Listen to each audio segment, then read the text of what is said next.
నీలో నిరాశను ఎదిరించి, కృంగుబాటును ఎదిరించి నిలవగలిగే శక్తి ఉన్నంత వరకు దేవుడి కార్యాలు ఖచ్చితంగా నీ పట్ల బలంగా జరుగుతాయి. పక్క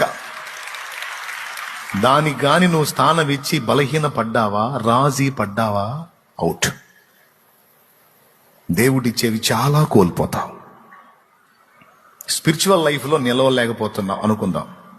తరచుగా నిలుద్దాం అనుకుంటున్నావు, పడుతున్నావు, నిలుద్దాం అనుకుంటున్నావు, పడుతున్నావు. అక్కడ నిరాశ వచ్చింది, కృంగుబాటు వచ్చింది. వల్ల కాదులే, మనకి ఎంత మానుకుందామన్నా మన వల్ల కావట్లేదు అని నువ్వు అనుకోగానే వాడు ఎంటర్ అవుతాడు. నిజమే, ఏంది మానుకునేది? పెద్ద పెద్ద మునగాళ్ళ వల్లే కాలేదు, నీ వల్ల ఏమైంది? నీ బొందా నోర్మై, ఏం పర్లేదులే కానీ తప్పదు ఇక అంతే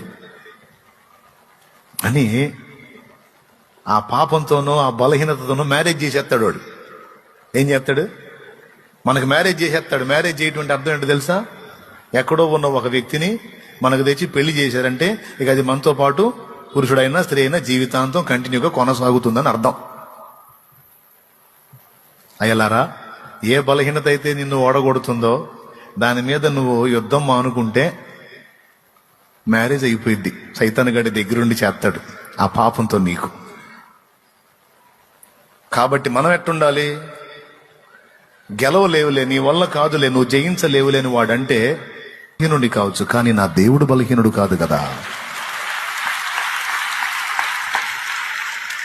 కాబట్టి మళ్ళా ప్రయత్నిస్తా.